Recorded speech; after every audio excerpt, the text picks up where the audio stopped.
The reason I am submitting this experience is that I want more people to be aware the potential magnitude of saliva divinorum. It has been over 6 months since this happened, but this was the most unexpected and chaotic thing that ever happened to me.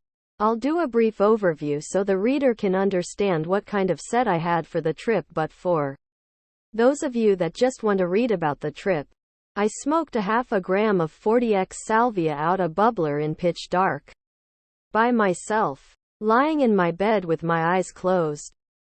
At the time of the trip, I had just gotten back from a year-long stint in a lockdown residential treatment center in Utah. My parents sent me there for smoking pot all throughout my freshman year of high school. My only previous experience with hallucinogens was right before I was sent away. I took 1.5 grams of OK mushrooms, and while looking back, I wouldn't call it a strong trip now. At the time, it was one of the best days of my life in terms of revelations, epiphanies, etc. Anyways, a year later I returned home hoping to repeat my psilocybin experience. I took the subway to my local head shop and bought 1 gram of 40x salvia. I waited until 1 in the morning before I brought my stash from under my bed. In my house, the attic was converted into 2 bedrooms, so I am a floor above my parents, so smell from smoke is not an issue. As I looked at the bowl, one encouraged myself, it's been a year since the mushrooms. You have changed as a person and matured since then, all accomplished while sober. It's okay to trip balls now. I packed half of 1 gram of salvia into my bubbler with a screen to protect it from falling into the water. My plan was to take the hit, lie down, close my eyes, and turn on my iPod when I started to trip. It was completely dark in my room and I had to use my phone for light as I packed the bowl. When it was all ready, I tried to get myself into a mind state that helped me personally have a good mushroom experience. I thought briefly about my entire life and how I could make room for change in the ways I handled situations and conducted myself. I put my lighter to the bowl and inhaled. Even though I took in quite a large hit, the bubbler made sure the smoke was not harsh. With the smoke still in my lungs, I put the bubbler underneath my couch along with all my other materials. The couch is right next to the bed, so I accomplished this while lying down. When that was done, I laid the back of my head on the pillow and concentrated on just holding the smoke in. During my stay in Utah, I became interested in Buddhism, meditation, and all that, so I decided to close my eyes in hopes of having a more spiritual or mystical experience. After about 20 seconds, I started to feel extremely lightheaded, kind of like after I stand up suddenly after reclining for extended periods of time. With my eyes still closed, I exhaled. It's hard to describe how I arrived at my destination. All I can remember is that the reality that I had previously known had ceased to exist. I was face to face with what looked like an entity composed of hundreds of my faces. They were all leering at me in the sort of way that made me feel like they were happy in the knowledge I had finally gone insane. I immediately winced in my mind and tried to tell myself everything was going to be all right, but at the same time I was terrified and had no idea why I was seeing what I saw. As if my subconscious was answering my fears. A voice said from behind me, "This is a bad trip. My name. You are going to have to deal with it." I tried screaming, "How?" but as the monster made up of all my faces moved closer, my body seemed to crumble into multiple interlocking puzzle pieces, which made it impossible to run or defend myself. Eventually, these puzzle pieces became so distorted and strung out, I could no longer identify them as my body. I could vaguely remember something called salvia, but I made no connection from the drug to where I was. All my hope of ever returning to reality was beginning to fade. I soon became aware of other entities besides the one made up of my faces. Instead of being something I could see, they were more of a group of intelligent but malicious and cruel beings that had come to speak to me. We communicated through thoughts because I could not see them, but at this point in the salvia dimension I had no eyes to perceive them with. I would think a mix of words and emotions about those words and the salvia creatures would respond in the same way. The initial message I got from them was that my entire life had just been my imagination. It was similar to the point when you wake up from a dream and realize that all the events that happened to you in it did not exist, even though at the time you thought it to be reality. What I was going through and where I was exceeded my expectations a million times over about what I, though dying, would be like. What was happening was so unearth-like yet so real. I found the message the salvia creatures were telling me to be very convincing. I was now sure that I had always been in this dimension for eternity and that I always would be here. There was no reality except for this one that I now found myself in. Suddenly from the back of my mind there was a burst of thought. Salvia, I exclaimed in my mind to the creatures. Since they could see my every thought, I did not form many words in my mind. My rational mind was trying to use this drug called salvia as a bridge to reality from where I was. The emotion I was feeling was sudden hope in the face of sheer terror. The only thing I can compare it to is when death row inmates are about to be executed. They often feel the delusion that they are going to be saved, that at the last moment they will halt the procedure. The saliva creatures, instead of being angry that I was going to escape, simply communicated to me the general vibe that that's what everyone tells themselves when they finally wake up.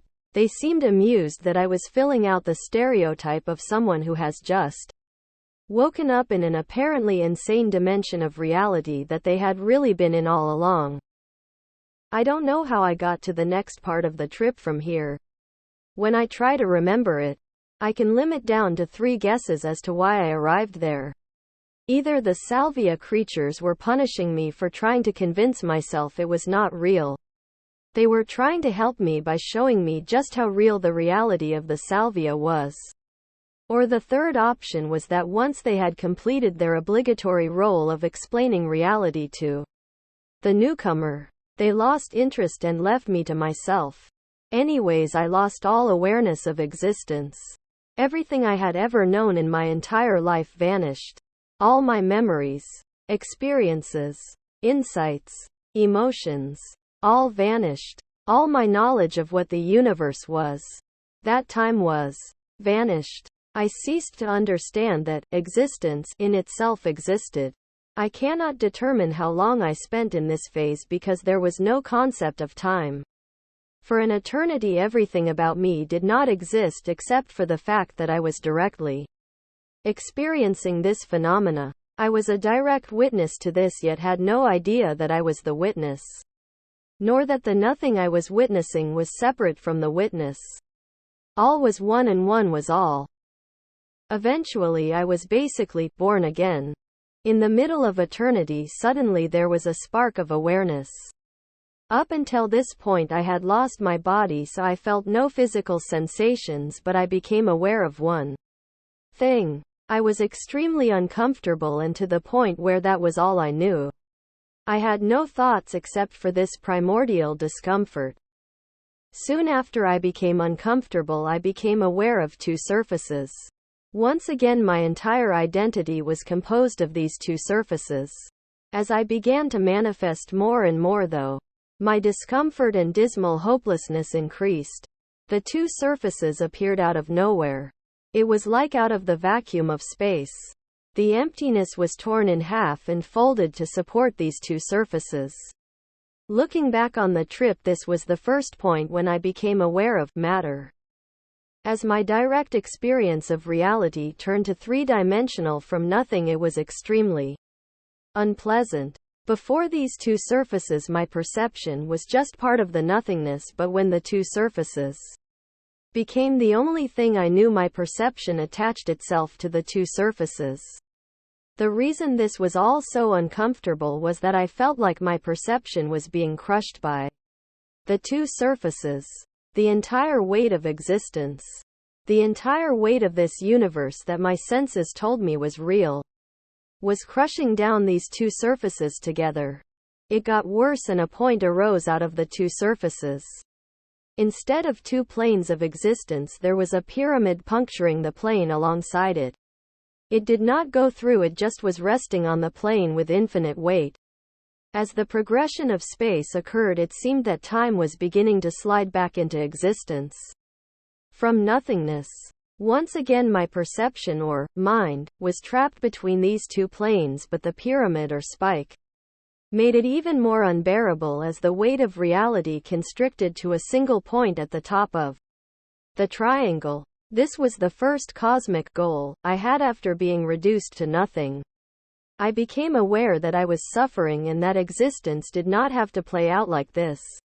My entire existence seemed to be for the sole purpose of escaping this entrapment, or at least making it less uncomfortable. As time became more and more real, years passed as the pyramid slowly grew. I had neither identity nor hopes during those years.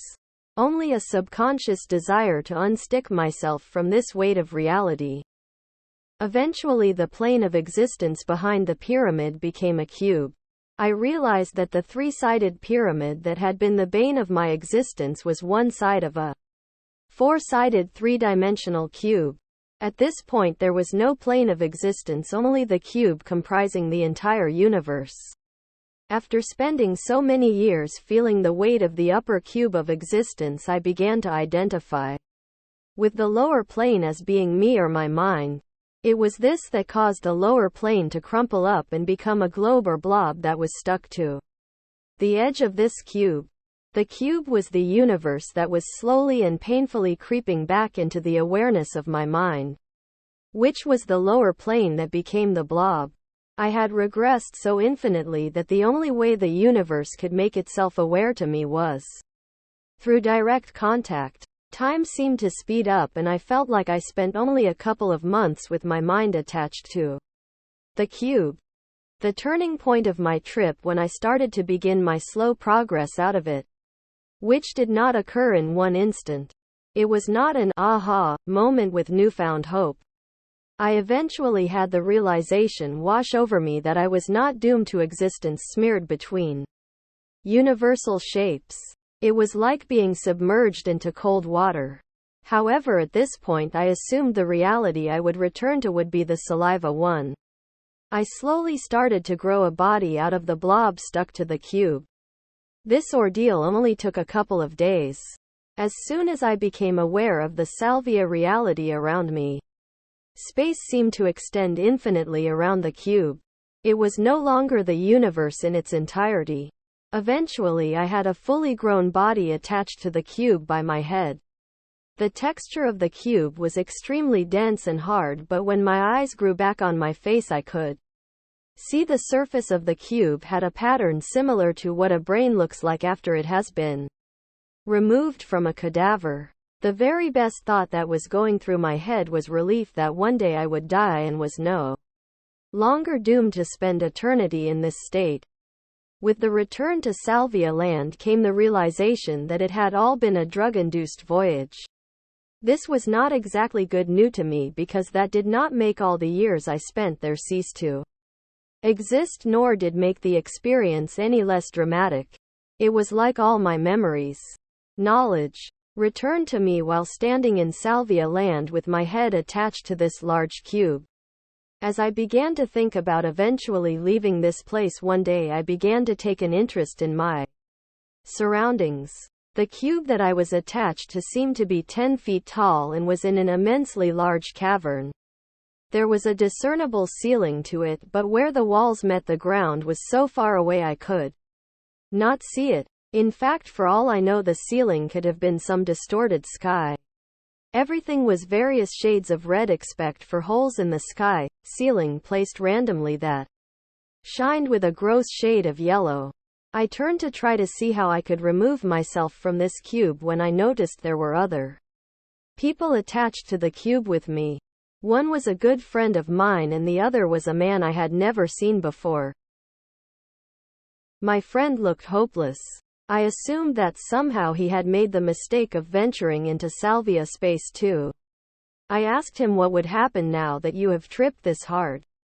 I was still trying to figure out how I would eventually make my way back to reality now that I had figured out it was a trip.